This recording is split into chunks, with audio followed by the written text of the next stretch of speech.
નમસ્કાર, આપ જોઈ રહ્યા છો નેશન પ્લસ ન્યૂઝ. હું છું આપની સાથે હેતલ ભગત. સાબરકાંઠા જિલ્લામાં હુડાનો વિરોધ કરી રહેલા ખેડૂતોના સમર્થનમાં ભાજપના નેતાઓ આવી પહોંચ્યા છે. સાબરકાંઠા જિલ્લામાં હુડાનો વિરોધ કરી રહેલા ખેડૂતોના સમર્થનમાં ભાજપના નેતાઓ આવ્યા છે. ભાજપ યુવા મોરચાના પ્રમુખ માર્કેટ યાર્ડના ચેરમેનનો ખેડૂતોને ટેકો મળ્યો છે, તો નાગરિક બેંકના પૂર્વ ચેરમેન હિરેન ગૌરનું પણ ખેડૂતોને ખુલ્લું સમર્થન મળ્યું છે. ભાજપ જિલ્લા પંચાયત, તાલુકા પંચાયતના સદસ્યનું પણ ખેડૂતોને સમર્થન મળ્યું છે, તો સાબર ડેરીના 4 ડિરેક્ટરોનું પણ હુડા હટાવવા માટે ખુલ્લું સમર્થન છે. હુડાનો વિરોધ કરી રહેલા ખેડૂતોને સમર્થન મળતા હવે આંદોલન ઉગ્ર બનશે. હુડા હટાવો સમિતિ દ્વારા 95 દિવસથી ઉગ્ર વિરોધ કરવામાં આવી રહ્યો છે, જે અંતર્ગત આગામી 12 ડિસેમ્બરે હિંમતનગરને બંધનું એલાન આપવામાં આવ્યું છે. નાગરિક બેંકના પૂર્વ ચેરમેન, સાબર ડેરીના ડિરેક્ટરો, શિક્ષણ સમિતિ પૂર્વ ચેરમેન, એપીએમસી ચેરમેન સહિતના અગ્રણીઓ બેઠકમાં હાજર રહ્યા છે. તો ભાજપના અગ્રણીઓ સહિત હોદ્દેદાર સરકાર વિરોધમાં ચાલતા આંદોલનમાં સમર્થન કર્યું છે. આજ રોજ હુડા સંકલન સમિતિ દ્વારા હિંમતનગર તાલુકાના તમામ સહકારી આગેવાનો એટલે કે માર્કેટયાર્ડ, નાગરિક બેંક, તાલુકા સંઘ, જિલ્લા સંઘ, સાબરકાંઠા બેંક અને સાબર ડેરી અને એ સિવાય ચૂંટાયેલી પાંખ એટલે કે તાલુકા પંચાયત અને જિલ્લા પંચાયતના સદસ્યોને અમે આમંત્રણ આપ્યું હતું અને હુડા માટેની ચર્ચા વિચારણાઓ બેસીને ગહન ચર્ચાઓ કરી છે.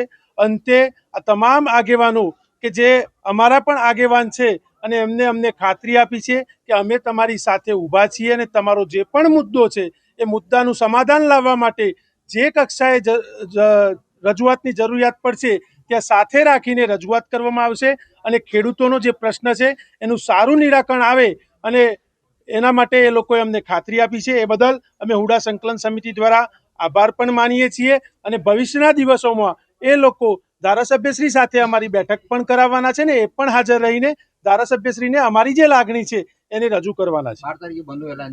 12 તારીખે બંધનું એલાન છે. અમારો હુડા સંકલન સમિતિનો કાર્યક્રમ છે એ યથાવત છે.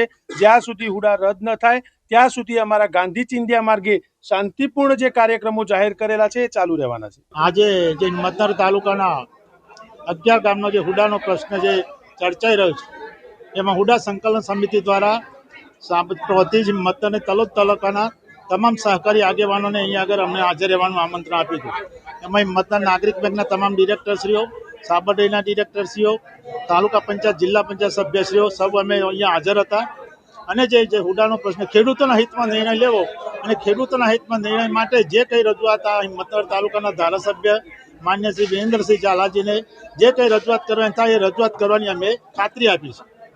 જે પ્રકારે આ હુડાનું આંદોલન ચાલી રહ્યું છે એમાં ભારતીય જનતા પાર્ટી દ્વારા બેઠકો પણ યોજવામાં આવી હતી. આ ફરી એક બેઠક યોજાઈ છે, એમાં તમારું શું સમર્થન ખેડૂતોને? ભારતીય જનતા પાર્ટી દ્વારા જે માન્ય મુખ્યમંત્રી શ્રી દ્વારા સાબરકાંઠા જિલ્લાના સંગઠનના પ્રમુખ શ્રી કનુભાઈને હૈયાધારણ આપવામાં આવી છે કે આ પ્રશ્નનો સુખદ ઉકેલ આવશે અને જે હુડાનો જે પ્રશ્ન છે એ અત્યારે આપ સૌ શાંતિથી ધીરજ રાખો અને મુખ્યમંત્રી શ્રી દ્વારા ખાતરી આપવામાં આવી કે અમે આ પ્રશ્નનું શાંતિપૂર્વક યોગ્ય ખેડૂતના હિતમાં નિર્ણય લઈશું એ માન્ય મુખ્યમંત્રી શ્રી હૈયાધારણ આપેલી છે. એમણે દ્વારા હુડાનો જે વિરોધ કરી રહ્યા છે તે લોકોને ધમકાવતા હોવાનું અને હુડા રદ ન થવાનું કહી રહ્યા છે. સંગઠનમાં કયા પ્રકારની ચર્ચાઓ થઈ? એવી કઈ વાત નથી. ધારાસભ્યશ્રી કે અમે કોઈ મળ્યા નહીં, પણ આજે એવો નિર્ણય કર્યો કે અમે ધારાસભ્યશ્રીની મુલાકાત કરવાની આજે જ 1 દિવસની અંદર અને શું કહેવા માંગે છે એનું અમે સૌ અને હુડા સંકલન સમિતિ એનું ધ્યાન દોરીશું. અમે મણિબેન બધા નિર્ણય કર્યો, અમે ટાઈમ લીધો, અત્યારે ગાંધીનગર છે એમાં ફોન કર્યો અમે કે આવતીકાલે આવજો, અમે મળીશું અને શું કહેવા માંગે છે એનો પ્રત્યુત્તર અમે હુડા સંકલન સમિતિને અમે આપવાનો એવો નિર્ણય કર્યો છે. Jitendra Solanki, Nation Plus News, Sabarkantha. સમાચારોનો સતત અપડેટ મેળવવા માટે અમારી નેશન પ્લસ ન્યૂઝની યુટ્યુબ ચેનલને સબસ્ક્રાઇબ કરો, બેલ આઇકન દબાવો અને જોડાયેલા રહો ફેસબુક, ઇન્સ્ટાગ્રામ અને ટ્વિટર પર.